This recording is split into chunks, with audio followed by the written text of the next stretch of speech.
I mean, Yeah. 75% unemployment rate for people ages 25 and below.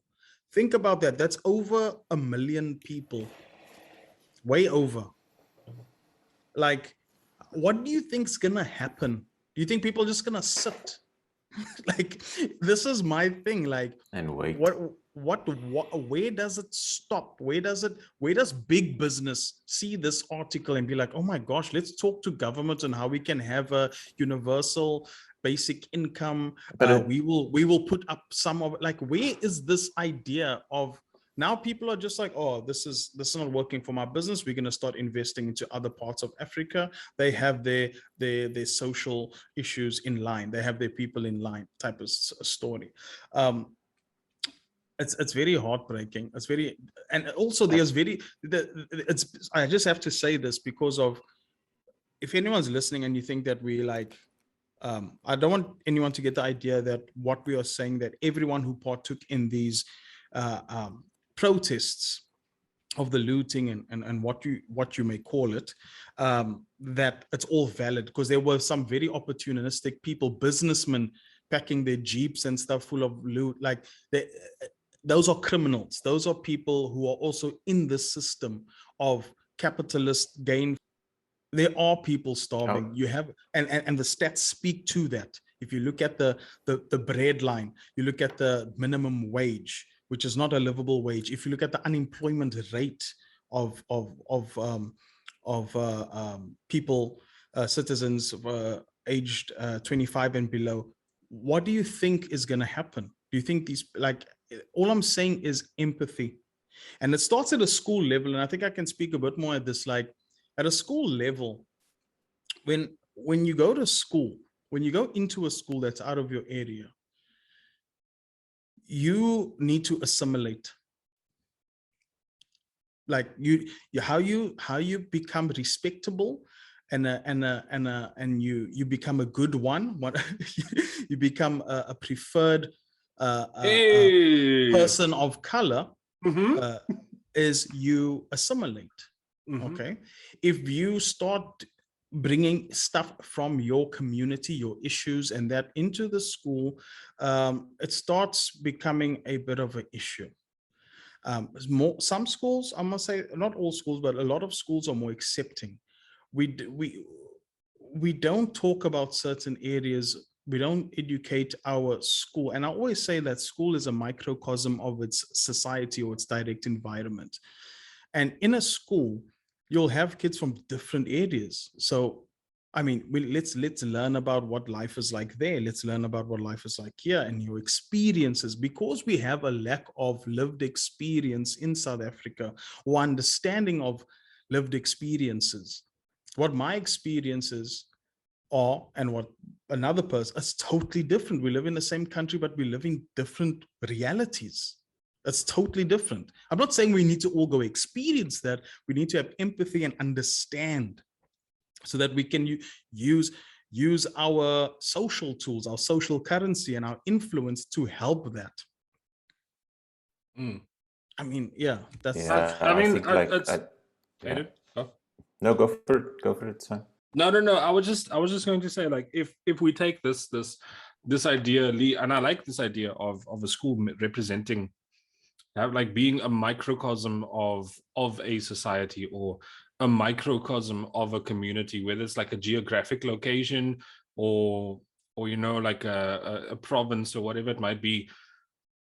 What I always find interesting is, it's 2021 now, and if you go to any school that is now like former Model C, all of that, and this is the thing that's still interesting for me, is that the majority of the kids that are going to go to these schools are not white kids.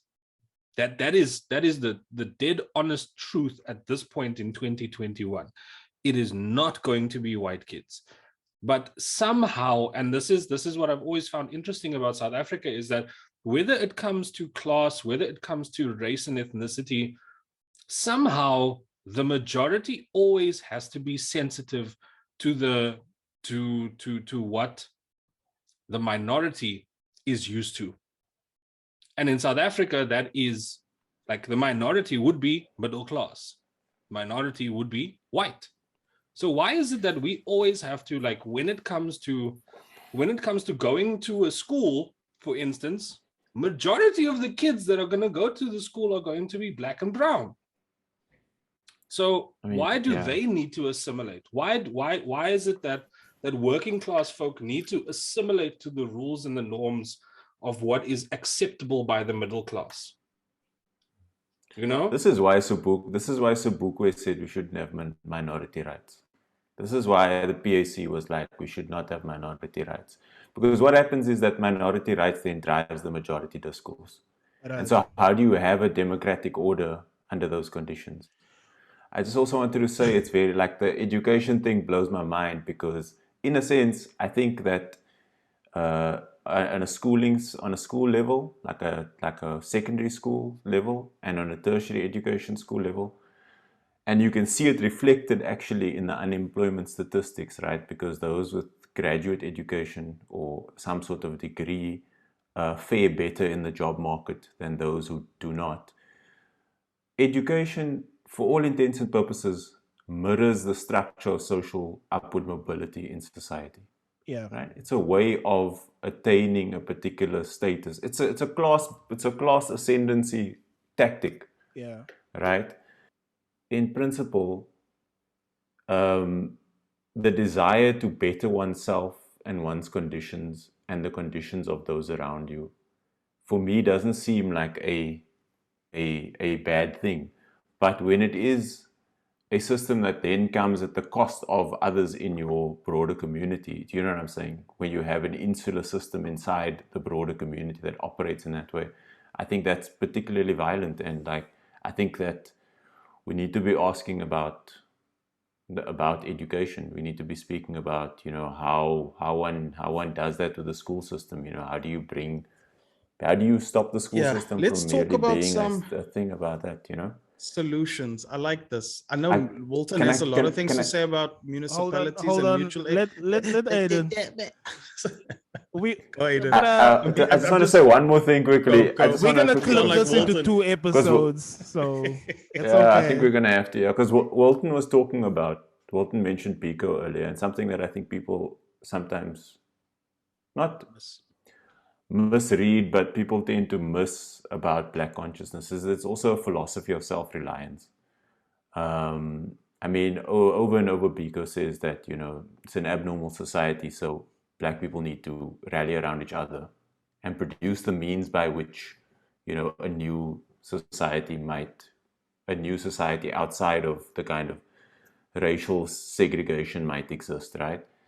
And I'm thinking here in terms of, like, so big business, you know, crisis, ShopRites, Pick n Pays, Woolworths, all the major retailers are being looted, right? Or are the sites at which looting for food happens. And we must ask ourselves, why is there a kind of, what's the word that I'm looking for?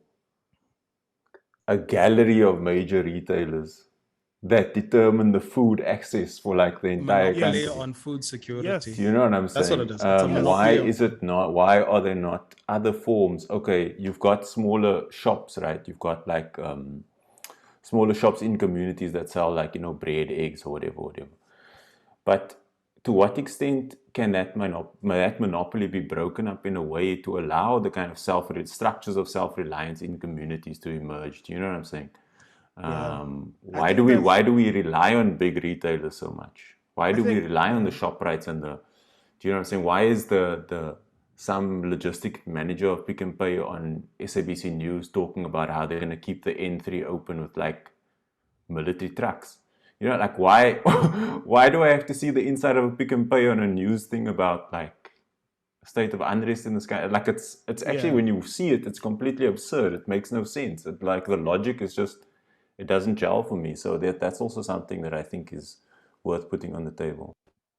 I mean, I think, and like, I know Lee probably had to run to the bathroom or something, but, like, the one thing that Lee mentioned before he went was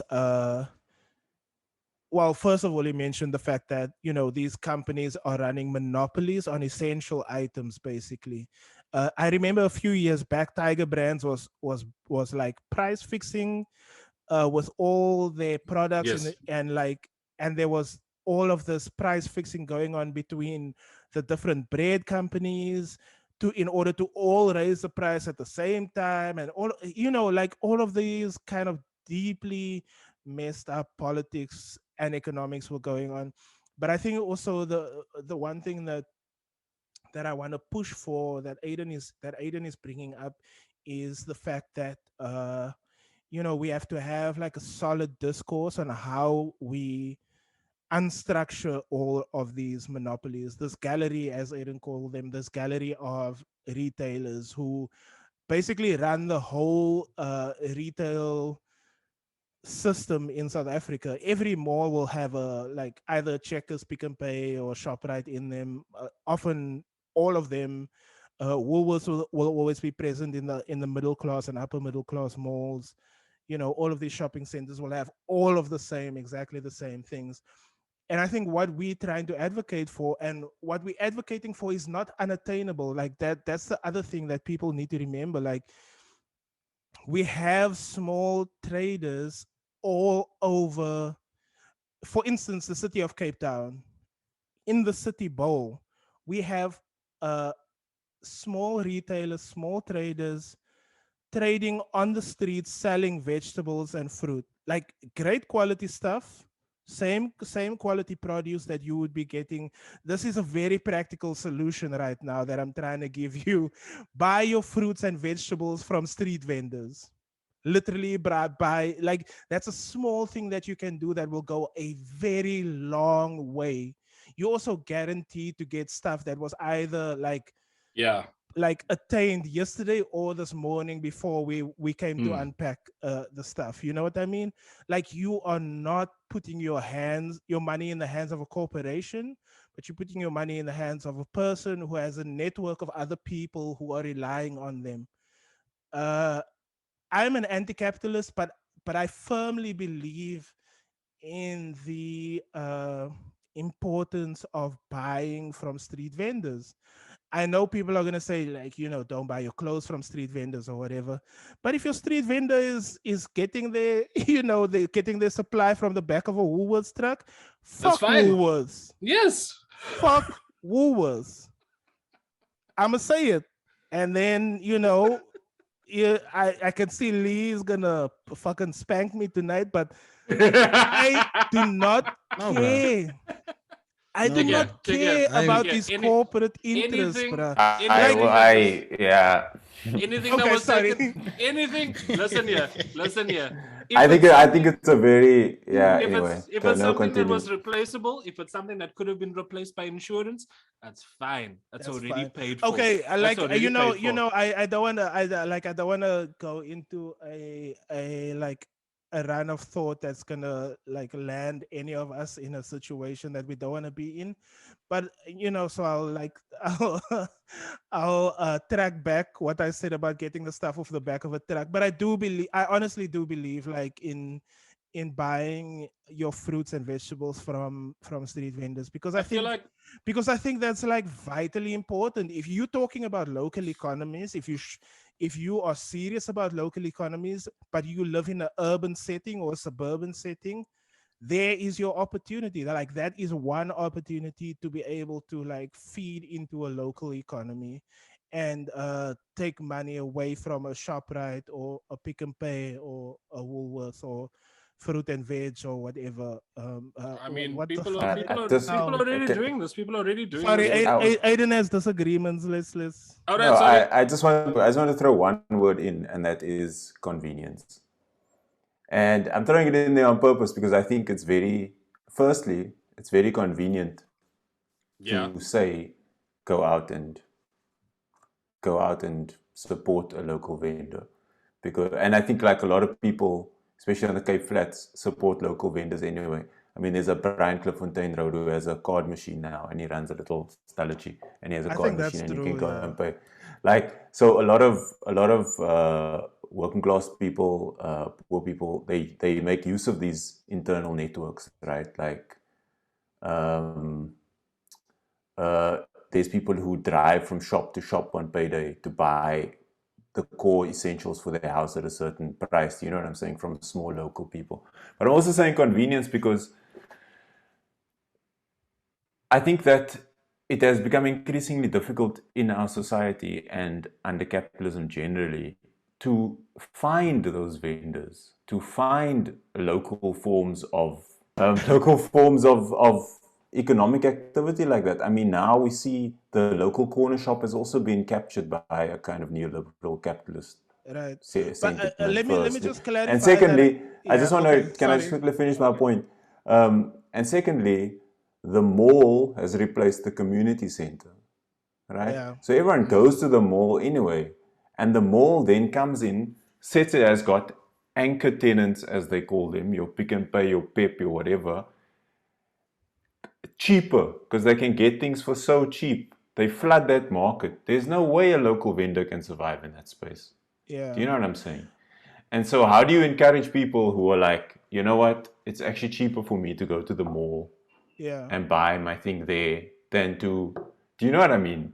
Like, how do you, I know what you because on mean. all And levels, people are yeah. undercut. Like, so Yeah. I'm asking that like in a productive way. I'm like, how do we go forward then? How do you Okay, encourage people to?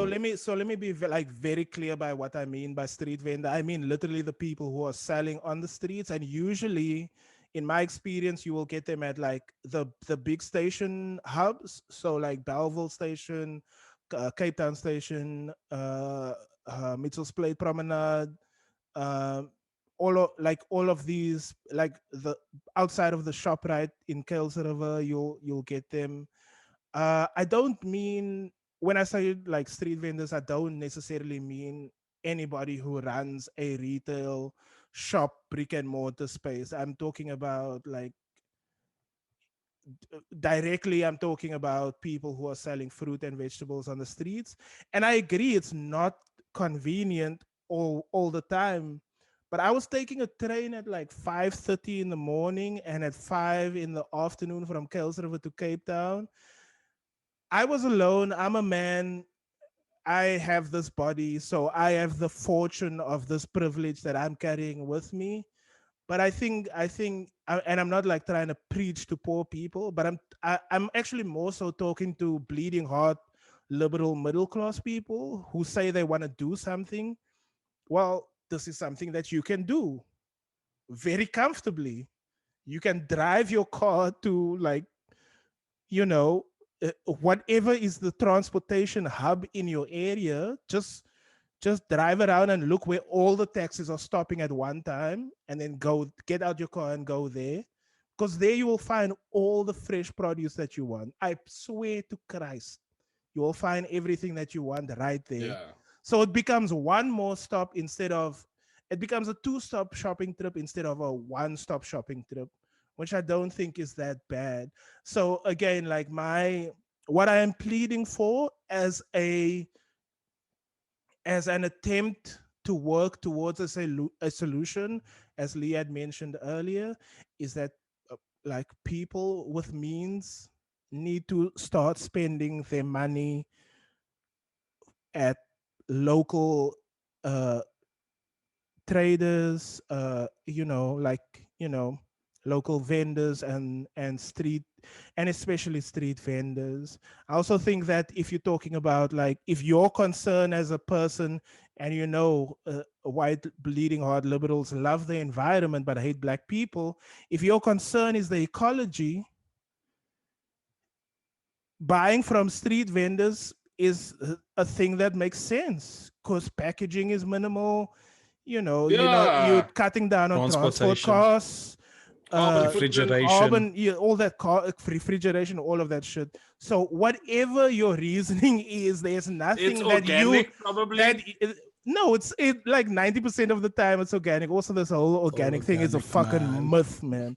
But It's all anyway, organic, man. yeah. So, anyways, yeah, I'm gonna stop now. Bye. Love you. Okay, yeah, it's competing with Pep. Oh my god, I think what you're proposing for Walton is then for a Imagine trying to certain. compete with Pep, bruh, or ShopRite. You fuck. They You have say- their buying power. You They- fuck. they're And buying then those like and cars. cash and carry and all Carry. that shit.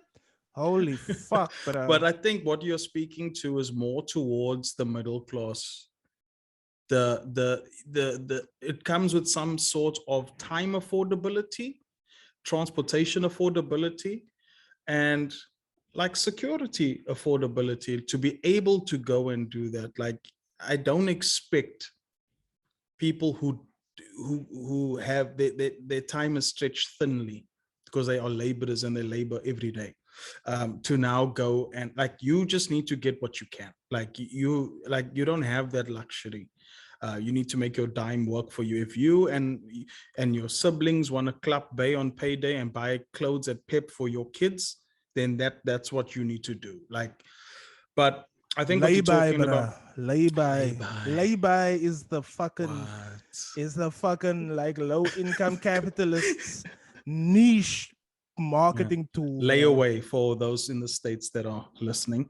But I think, but I think what also needs to happen is that all these areas, the affluent areas, middle class areas, where they can hire labor for their domestic use in their home, in their homes and in their gardens and all that, and day laborers, it's their responsibility, like it or not, to start advocating for the areas in which their employees, call it that, live. Like, that is their responsibility. It's no use, you drop them off at home every afternoon. Like, you just still drop, like, we need to start advocating their responsibility. South African middle class responsibility now is to start advocating to their ward councillors, start pressuring, using their social currency to start pressuring economic infrastructural change within the areas that they benefit from. Because the employees, the domestic workers, the gardeners that serve that community, they don't live there. Right? So like, you are benefiting from that. So in order, if you want to know, how do we help? How do we start speaking up for those who no one's listening to? Understand your privilege, understand what social currency you have and use it. I think it goes even further than that, Lee. Just advocate for the formalization of domestic labor. Advocate like you are an employee. There we go. You are an employer. If you have someone working in your rights. house, cleaning your house, if you have someone who looks after your kids, that's care work, that person is, in a sense, either a freelancer, and I don't want to use that term because that's also, I mean, precarity of labor and all that. But that, for all intents and purposes, that person, you are that person's employer. That you should pay that person's UIF.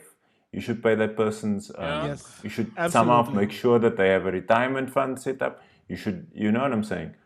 You should do the things.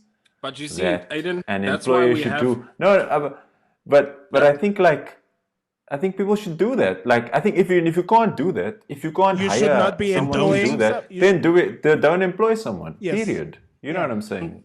Yeah, but that's where all of these companies that rent out domestic work. Bruh, labor Fall in. brokers are the devil, bruh. No, Honestly, that is MK where is they talking Not about- even that's. MK is the talking apps. about like Like cleaning Uberization of- service, garden Oh. yeah, service, like cleaning service, like where you pay the company.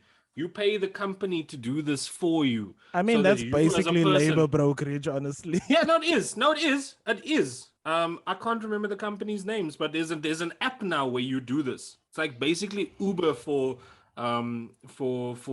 domestic work, where you pay someone through the app and they come and clean your house, and I guess they get a percentage the same as an Uber driver would get a percentage. Well, But that's a better model than the labor. I'm talking about the labor broken, where the person goes with the van, picks up all the cleaners, and then goes and drops Oh you yeah, no, off that's at I'm the, talking about that as well. You see, because that then takes away the That's what responsibility that's from what the individual. universities have. That's what all the protests about, like Yes. insourcing and all of that Yeah. stuff was about. So it's outsourced. It's outsourced domestic work, right? So you then relieve yourself of the responsibility of treating the person that comes to clean your house, look after your kids, all of that as a You're human being. You're Yeah. just You seeing also them avoid as all the labor laws.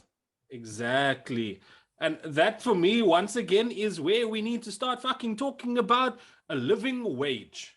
All of the things that we have running in this country right now, the anger that the people have, access to education, access to food security, access to all of these things that we've spoken about, it all comes down and it all comes back to a living wage.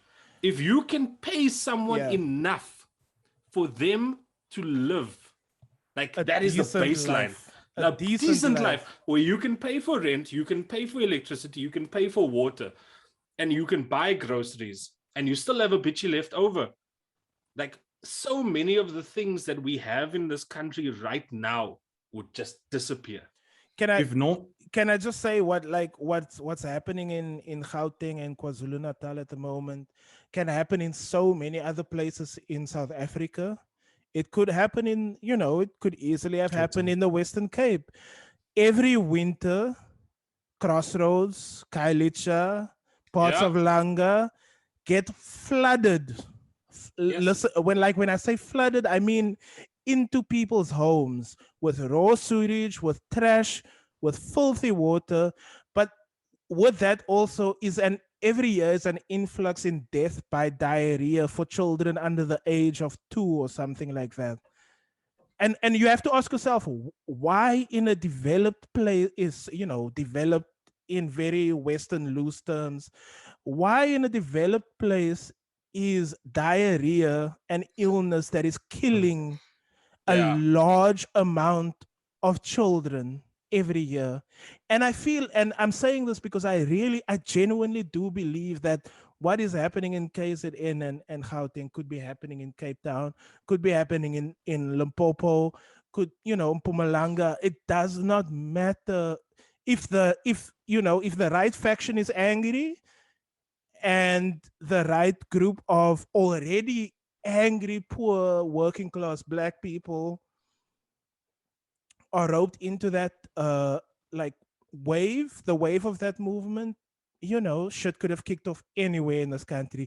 And again, like I want to come back to, we're talking about universal basic income that Aiden spoke about, Andrik spoke about, a living wage.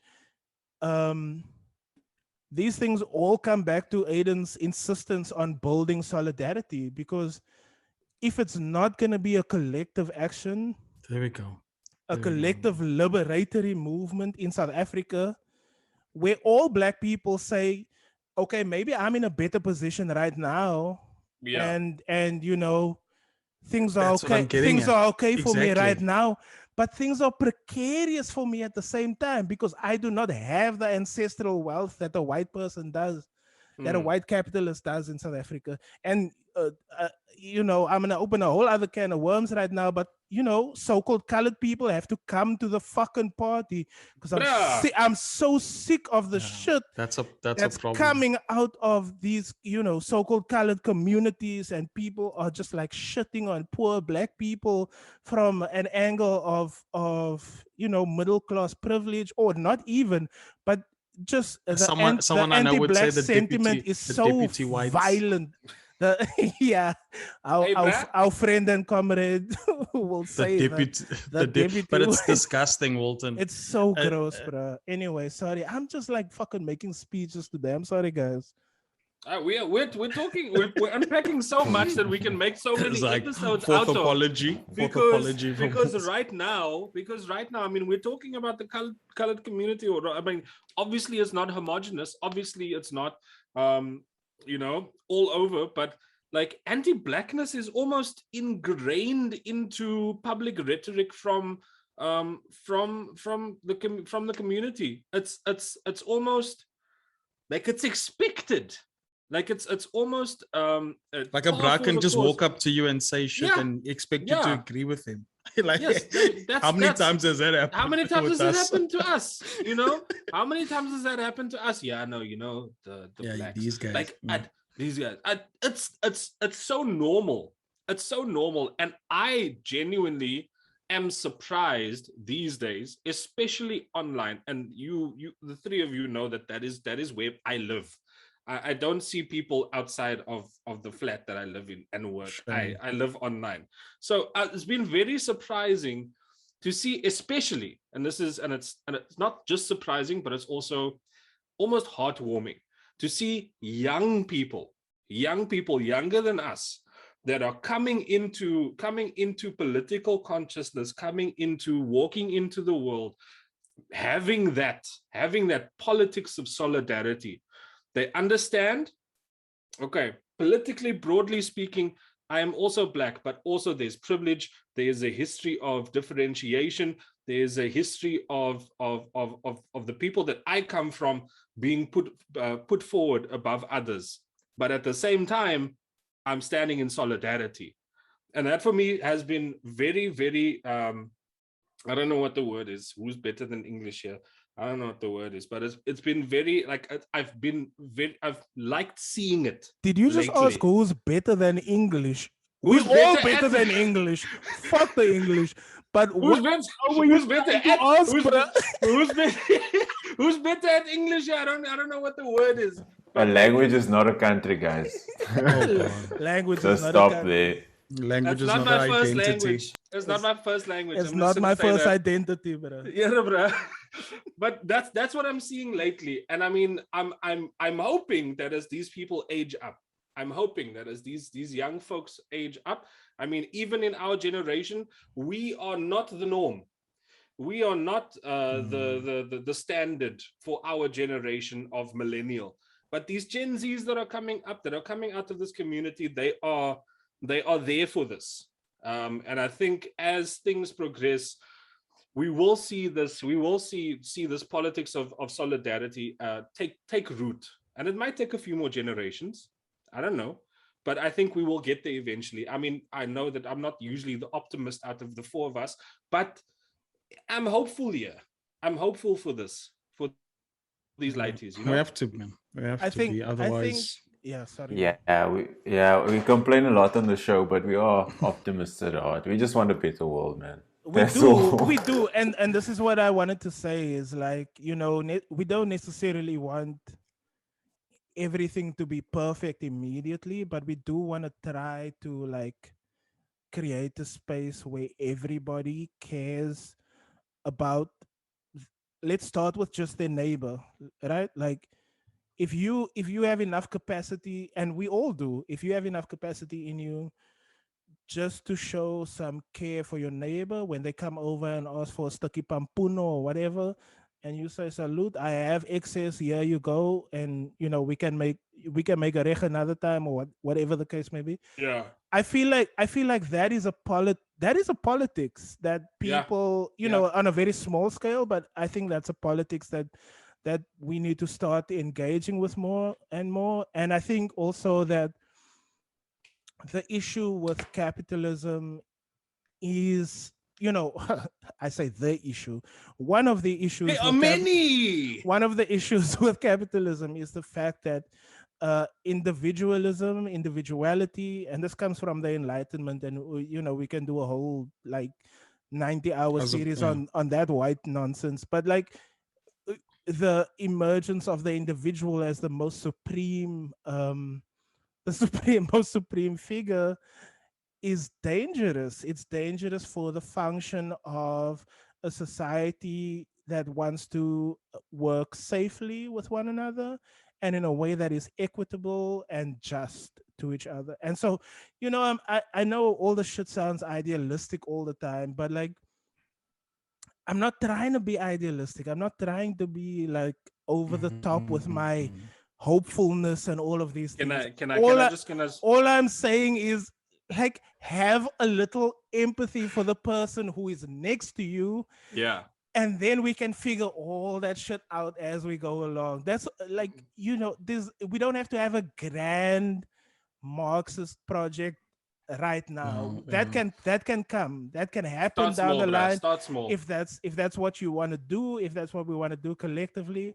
But right now, that's not necessarily what we need to do. We need to figure out what is mutual aid in practice, that is not mutual aid about like fundraising on the internet. Like, mutual aid has to become, in South Africa, mutual aid has to become sharing edible items and like Sharing Yeah. that pampoen. groceries and sharing that Yeah. pampoon. And a lot of Anyway, these projects have sorry, a lot of things have sparked out of these communities now. Like, it first started them rallying in their own community, cleanups and getting the malls right. And I mean, I at first I was like, oh, these employees, now they're cleaning shop floors, but also they understand that if this doesn't get sorted out, I don't have a job. So I can't judge and say, oh, they shouldn't be doing that. People are just it's muddy waters for everyone, and everyone's just trying to do what they can, I suppose. My wish is that this direct individual community help now extends broader to the outlying communities, getting food parcels, and I've started seeing some of that as well. That now needs to become everyday practice. It needs to now become part of the culture, the South African culture, until we can now go from the food. Okay, now everyone's fed, everyone's being fed monthly, everyone is good. What's next? Okay, we need to now increase wages. We need to now fight for these people, because that's not sustainable, just getting food and giving it, getting food and giving it. In a capitalist economy, that is not sustainable always, unless they advocate for tax raises for the wealthy, for corporation tax, for maximum wage, so that it can't just also be the community individuals on their own. Corporations also need to come with some responsibility. By them donating food all the time, that's maybe a tax cut for them on charity work, but we need to start giving, like, it needs to now go from the individual community to the broader communities, the surrounding communities, and then they need to start, once the food security is sorted out, let's start looking for a livable wage. Let's start looking for infrastructure. And then the fight continues to bigger and better, more sustainable things, so that all communities are working hand in hand. But I hope it doesn't just come like, oh, our roads are clean, our stuff is clean, everything is sorted. Okay, that's us done. I Like, mean, that for me that comes back to this, to the living wage, to the basic income, to all of that. And once again, I think this solution that has become, it's taken a root in South Africa, in our new South Africa, that entrepreneurial pursuits, that starting a business, that all of that's going to be the solution to this country's problems. And for me, like, you have all these motivational speakers, people that have become millionaires by putting their blood, sweat, and tears into their work and all of that stuff. And I find it to be problematic, because in the end, corporations don't care about people. Corporations don't care about people. They don't give a damn about an individual person or their family or their dependents and all of that. I think it is time now. And I mean, I had the realization the other day that we as South Africans are, it's not that government doesn't listen to us. They just don't respect us. It's not that companies don't listen to us. They just don't respect us. It's like, I hear what you're saying. Like, okay, just stop looting the state. Like, Eden. Well, it's like, can they stop stealing money from the state? Like, sorry guys. Like, just you know what? Like, I'm taking the time to do my taxes. Just stop looting. I'm taking the time to be a good citizen. Like, respect my time. Respect my time as a person in this country. Respect my time as a customer, that you will do right by your employee, that you will do right by the people that use you as means of income, you know. I think we've gone too far where we rely on the idea of capitalism as being the solution to a Hell no. country's past, you know, Hell because no. if we look at the history of the country, that is the root cause of all of our problems, Right. you know. That Yeah, is I the think root. it's But yeah. so how do you make that the solution? Like, okay, guys, if I you are poor and you are yeah. black and you come out of the community, you need to be an entrepreneur. That's not going to Mm. work, because you're just going to make more employees. You're just going to And make those more people. and those examples, those are the exceptions. It's not the rule. Precisely, precisely. Yeah. Okay. Okay, So Wilton, you go no, no, no, no, first. no. Go. I want to talk about this thing of gatekeepers, and that's another thing. Like the whole thing of just work hard and Fuck make that. it. If the gatekeeper doesn't open the gate, you can work Oh, as hard as you want to. That's why I Sounding like say an there episode are. of Game of Thrones. There, the gatekeeper does not open. I am the gate. gatekeeper. Sia Khaleesi, you may come to the school. Thank bruh, you. bruh, But let's- no, let's- but that's what I mean. Like Exactly. but now let's look at what the gatekeepers look like and where they come from. Disproportionately, they are generational wealth, white people in South Africa. So you look at a company, some retail companies, right? And then on the floor, it's black and brown and all darker shades. Store management, cashiers, tills, packers. And the further you go up, it becomes a bit paler, right? It becomes a bit pinker. So, Mhm. but Oh, they've yeah. they've met the quota, right? They've met the quota because Yeah. through the demographic of how many employees. They're not telling what employees and what. So In the what gatekeep, positions? you can only come so high, And then when you look Right? at the board, Yeah, when you but- look at the board, right? So what I'm Yeah, but saying what's is, that's the lesser evil, guys. Like like that's the lesser evil because look who is the president of our country right now. yes. So Someone who what? owns like he's like on the board of like so many companies. Okay. No. billionaire. And I think we need People to have to I think we need to understand- have a conversation about we need to have a Right. conversation about how this thing is also changing, right? There's a Yeah. growth of the black middle class. There's a growth of the like there's things Yes. happening that There's two where there's things an hap- accumulation yeah, of wealth. okay. Yeah, I just want to just sorry, that's my footnote. No, you I'm fine. sorry for jumping but in. can I just say for people who don't understand, Cyril Ramaphosa is valued at 6.4 billion rand. 6.4 billion rand, right? That is what we know of, what is declared, what is like, on the public record and so on. So it could be more, definitely a lot less, but that man is worth 6.4 billion rand. He's also a person who was on the executive board of Lonmin Mines when the miners at Marikana were massacred on the hill Yeah. close to their mines. He was a person who actually had power in decision making in there. No matter what he says, he was on the executive board and he had a stake in the country, in the company. He also had a massive stake in McDonald's South Africa. Like I don't know the exact number, but it is a huge amount of money he was making from McDonald's. He supposedly has sold those shares because since he became president. He's also a person that owns bulls, and I think I'm not Have sure you what seen kind those of. things? I'm not sure Most what kind of expensive bulls, Nguni. but Nguni. they are in the Bruh. millions of rand. Like the value per bull is in the millions of rands, and the sperm of those bulls are worth who the The fuck stud knows fee how was much. the stud fee is 150K. And I so think. and the reason I'm the reason I'm that's crazy, Lee. What the fuck? The reason I'm bringing this up is because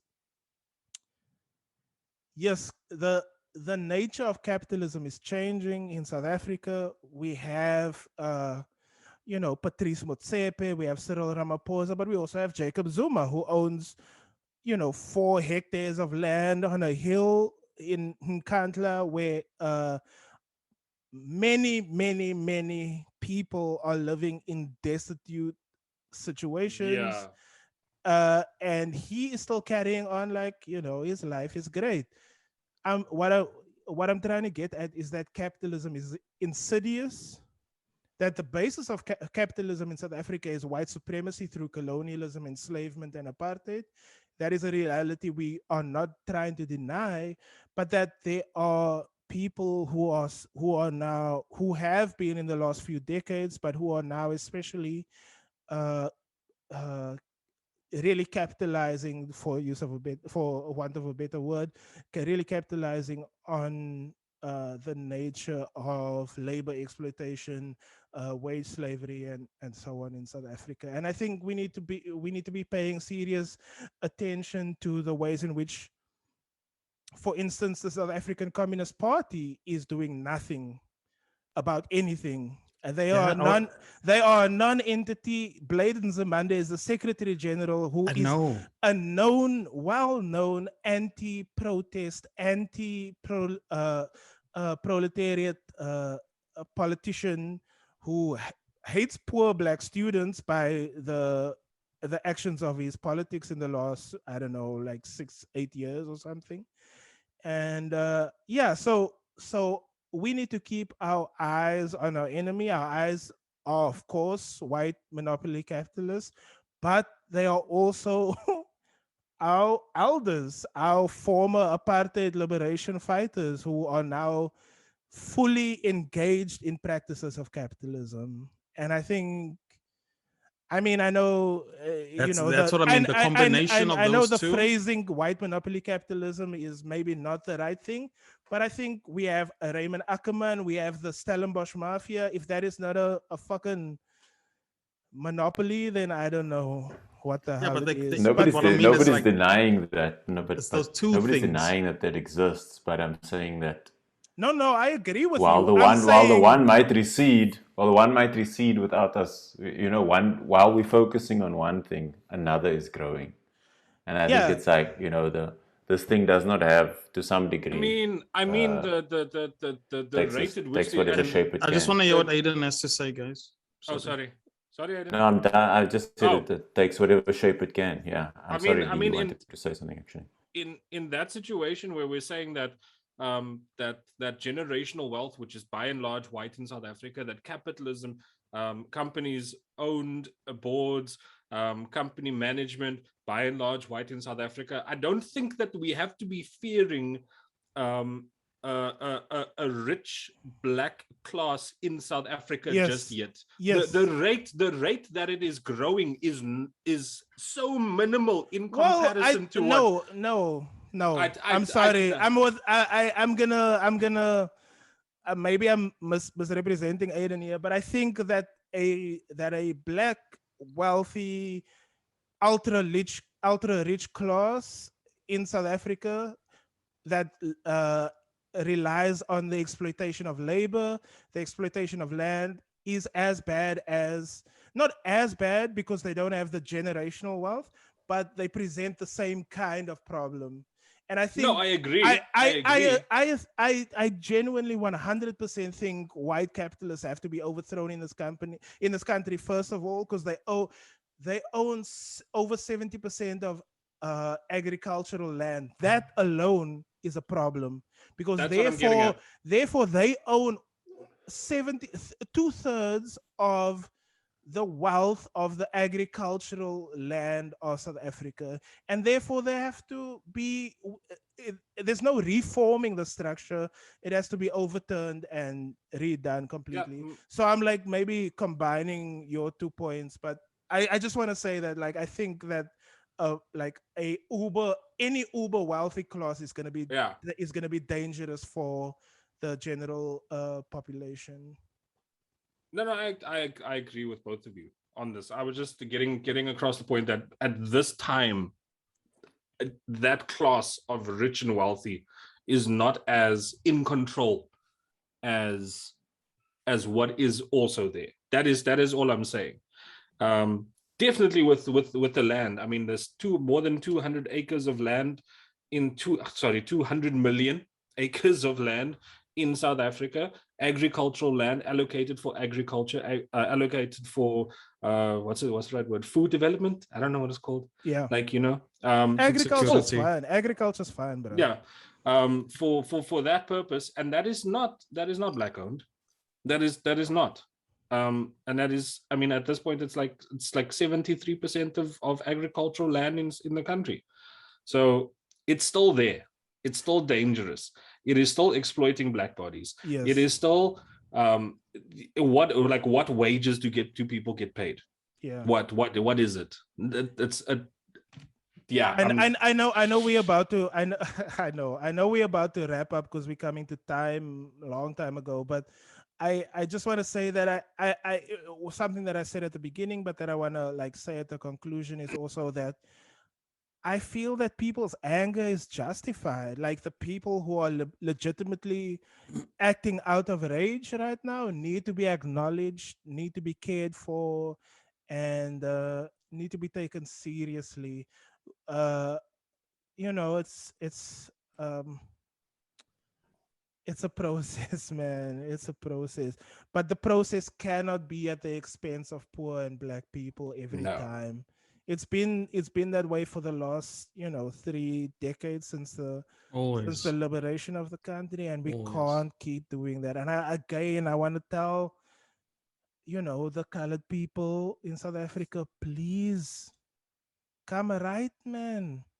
Come to the party. We trying to get to the same place. Yes. Why not just do it together?